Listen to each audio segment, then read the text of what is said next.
Жарып қарасақ, жоғары кернеулі 500 киловольтты кабельдің сипаты осындай. Мыс тарамының қимасы 800 шаршы миллиметрді құраса, кабельдің жалпы диаметрі 140 миллиметр. Ол жөнінде айтып отырған Қараменді Бидарал ұлының сөзіне сенсек, Қазақстанда бұндай жоғары кернеулі кабельдің баламасы жоқ. Ресейдің өзінде бар, бірақ өте сирек. Ал енді жұмыс үшін маңыздылығы өте жоғары.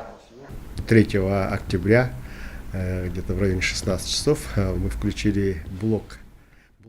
Қазанның 3 күні 7-ші энергоблокты жаңа 500 киловольтты кабельді жалғап іске қостық. 500 киловольтты ашық таратқыш құрылғысын жаңғырту жобасы үдемелі индустриалды инновациялық бағдарламасына енген болатын. Және соны аяқтап жүзеге асырдық. Қазіргі уақытта бұл блок Қазақстанның қуат жүйесіне 350 мегаватт электр қуатын өндіріп отыр. Және бұл жоба біздің бақылауымызда.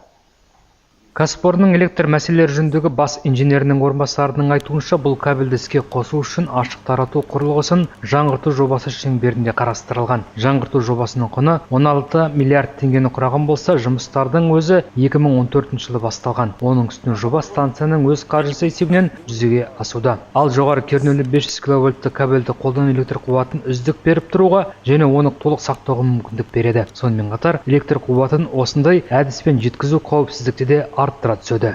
Нам нужно было разделить.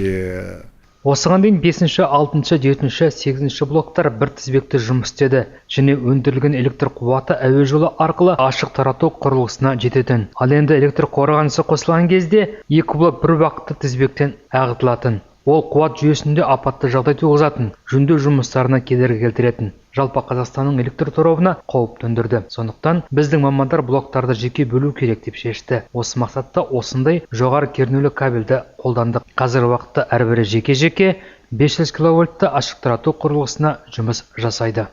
Қараменді Бидарал ұлының сөзіне қарағанда, станцияны жаңғыртуға байланысты өз мұқтаждығын қанағаттандыру үшін 10 шақырым осындай кабель қажет, және оның жұмыс істеу мерзіміне 25-30 жыл кепіл беріледі екен. Біздің өлкемізге тән ауа температурасының күрт өзгеруіне кабель төзімді, оған қоса қолданыс барысында да шыдамды делінуде. Соған қарамастан ұзындығы 1,5 шақырымға кабель төсеу барысында станция еңбеккерлері кабельді қандай да бір зақымданудан сақтау мақсатында қолмен төсеп мұқияттылық танытқан.